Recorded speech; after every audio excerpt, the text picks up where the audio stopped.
సమితి జాతీయ గౌరవాధ్యక్షురాలైనటువంటి భాగ్యమ్మ గారి సంతాప సభను ఏర్పాటు చేసినటువంటి వరంగల్ జిల్లా కమిటీకి రాష్ట్ర కమిటీ పక్షాన ప్రత్యేకమైనటువంటి ధన్యవాదాలు తెలియజేస్తున్నాం.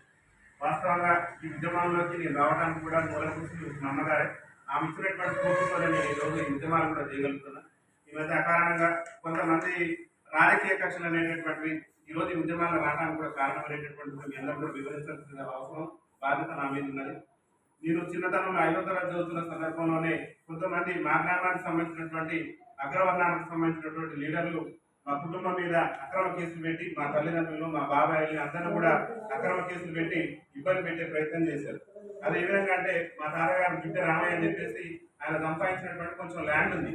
1 ఎకరం ఎంతో ల్యాండ్ ఉంటే ఆ ల్యాండ్ పక్కనే ఒక కాలువ ఎన్ఎస్పి కాలువ ఉంటుంది అనమాట. ఆ ఎన్ఎస్పి కాలువకు సంబంధించి ఆ ఎన్ఎస్పి కాలువ నుంచి నారాయణపురం అనేటువంటి ఊరికి నీళ్లు పోతుంటాయి.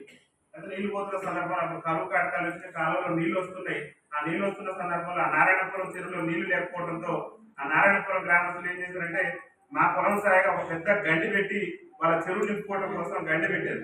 అయితే ఆ గండి పెట్టిన సందర్భంలో మా పొలం పక్కనే ఉన్నటువంటి అగ్రవర్ణాలకు సంబంధించినటువంటి నాయకులు ఏం చేశారంటే ఆ గండి మీవే పెట్టినని చెప్పేసి మా మీద మా తల్లిదండ్రుల మీద కేసు పెట్టించి నా చిన్నతనంలో 5వ తరగతి చదువుతున్న సందర్భంలోనే నా తల్లిదండ్రుల మీద కేసు పెట్టించి మా కుటుంబం మీద కేసు పెట్టించి చాలా ఇబ్బందులు గురి చేసినప్పుడు మేము చిన్నపిల్లలం మా అమ్మ నాన్న అట్లా ఇబ్బంది పెడుతున్న సందర్భంలో చాలా బాధ అనిపించి ఎందుకు ఇట్లా చేస్తున్నారని చెప్పేసి ఆ సంకల్పం ఆనాటి నుంచి నేను ఉద్యమాల బాట పట్టాల్సినటువంటి పరిస్థితి వచ్చింది.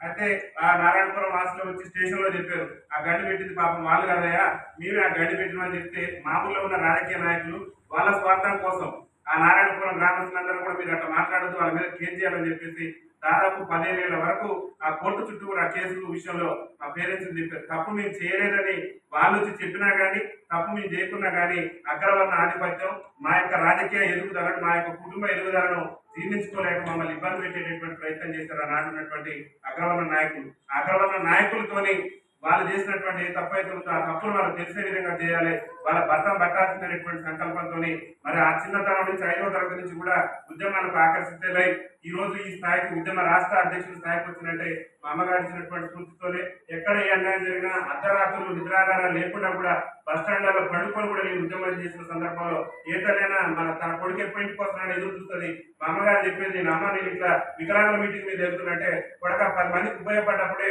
ఈ సమాజానికి మనం సేవ చేస్తాం, అప్పుడే మనకు పుణ్యం ఉంటుందని చెప్పేసి నాకు స్ఫూర్తితోనే ఈ రోజు మనందరం కూడా ఇక్కడ కలిసి కూర్చోగలిగినామంటే ఈ భారత వికలాంగుల ప్రొడక్షన్ సంస్థ ఆవిర్భవించిందంటే కూడా ఆమె స్ఫూర్తితోనే. కాబట్టి ఆమె సంతాప సభను ఏర్పాటు చేసి ఇంత ఘనంగా నిర్వహించినందుకు భారత వికలాంగుల ప్రొడక్షన్ సమితి రాష్ట్ర కమిటీ పక్షాన వరంగల్ జిల్లా కమిటీకి ప్రత్యేకంగా ధన్యవాదాలు తెలియజేస్తూ నేను తెలుసు వచ్చి నమస్కరిస్తున్నా. ఆమె ఏదైతే కలగలదో నువ్వు ఏదైనా చేయగల 10 మందికి సహాయపడాలనేటువంటి ఒక సంకల్పంతో ఉన్నదో ఆ సంకల్పాన్ని నెరవేర్చేందుకు 100% నేను కృషి చేస్తానని చెప్పేసి నేను ఉద్యమంలో పోతున్న ప్రయాణం అవుతున్నటువంటి సందర్భంలో కూడా అనేకమైనటువంటి ఆటుపోట్లు వచ్చినాయి. ఉద్యమంలో కూడా కొందరు అణచివేయాలని చూశారు.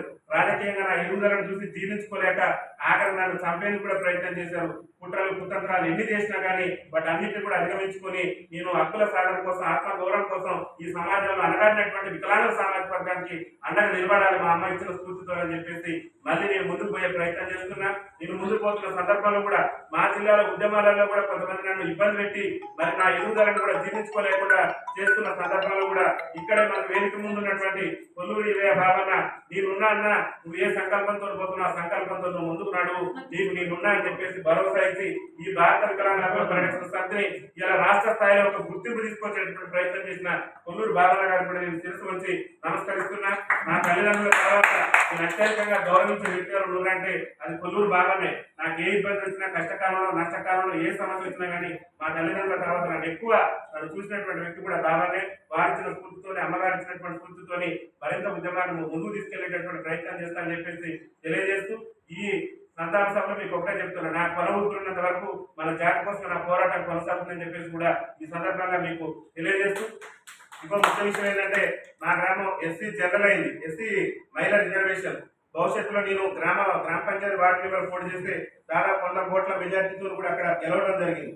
గెలిచిన సందర్భంలో భవిష్యత్తులో నేను రాజకీయంగా మళ్ళీ పోటీ చేసి ఎక్కడ సర్పంచ్ ఎలక్షన్ లో పోటీ చేస్తున్నా అని చెప్పేసి కొంతమంది వ్యక్తులు కుట్రలని, మా సామాజిక వర్గానికి సంబంధించినటువంటి వ్యక్తుల కుట్రలని అక్రమంగా నా మీద లేనిపోని కేసులు పెట్టించి కూడా నా కుటుంబాన్ని మొత్తం కూడా బదనం చేయాలని చెప్పేసి మా కుటుంబాన్ని కూడా తీవ్రమైనటువంటి ఇబ్బందులు గురి చేశారు. ఈ రోజు మా అమ్మగారు మరణించారంటే కూడా వాళ్ళ రాజకీయ కుట్రలో భాగమని చెప్పేసి మీకు తెలియజేస్తూ అట్లాంటి కుట్రలను మనం ప్రకటించాలి. ఖచ్చితంగా కూడా వాళ్ళు ఏమనుకుంటున్నారంటే మనం గ్రామ పంచాయతీ స్థాయికి పరిమితం అనుకుంటున్నారు. అసెంబ్లీ స్థాయికి ఈ తెలంగాణ రాష్ట్రంలోనే భారత వికలాంగుల హక్కుల పరిరక్షణ సమితి ఆవిర్భవించిన తర్వాత అసెంబ్లీ నియోజకవర్గం కోదాడ నుంచి పోటీ చేసి ఆనాడు పిసిసి అధ్యక్షుడున్నటువంటి ఉత్తమ్ కుమార్ రెడ్డి భార్య ఓటమికి కూడా మనం కారణమైన అంటే వాళ్ళు ఏమనుకుంటున్నారంటే మనం గ్రామ స్థాయికి పరిమితం అనుకుంటున్నారు. అసెంబ్లీ కూడా ఖర్చు చేసినటువంటి చరిత్ర ఈ భారత వికలాంగుల హక్కుల పరిరక్షణ సమితి ఉందన్న విషయాన్ని వాళ్ళు ఎవరు కూడా మర్చిపోద్దని చెప్పి తెలియజేస్తూ ఏదైనప్పుడు కూడా మా అమ్మగారి ఆశయాన్ని సాధించేటటువంటి క్రమం ఆ ఆశయం కూడా ఒకటి వికలాంగుల సమాజానికి మేలు చేయాలి. మరి అట్టడి నుండి అవయవాలు కోల్పోయి కాలు చెయ్యి లేక ఇబ్బంది పడుతున్నటువంటి వికలాంగులు మేలు చేయాలని చెప్పేసి ఆమె ఆకాంక్షించింది. ఆమె ఆకాంక్షకు అనుగుణంగా మీ అందరికీ కూడా ఎప్పుడు కూడా తోడ్పాటుగా ఉంటానని చెప్పేసి మళ్ళీ చెప్తున్నా. నాకు కొనవూపినంత వరకు కూడా మీకోసమే పయనిస్తా, మీకోసమే ప్రయత్నం చేస్తా, మీ హక్కుల కోసం మన హక్కుల కోసం సంఘటితంగా పోరాటం చేద్దామని చెప్పేసి తెలియజేస్తూ మరి మా అమ్మగారి సంతాప సభలు ఏర్పాటు చేసినందుకు ఆమె ఆశయాలు సాధించేందుకు కూడా అందరూ కూడా కంకణబద్ధం అయ్యేందుకు ముందుకు రావాలని చెప్పేసి విజ్ఞప్తి చేస్తూ నాకు ఈ అవకాశం ఇచ్చిన మీ అందరికీ రాష్ట్ర కమిటీ పక్షాన ధన్యవాదాలు తెలియజేస్తున్నాను.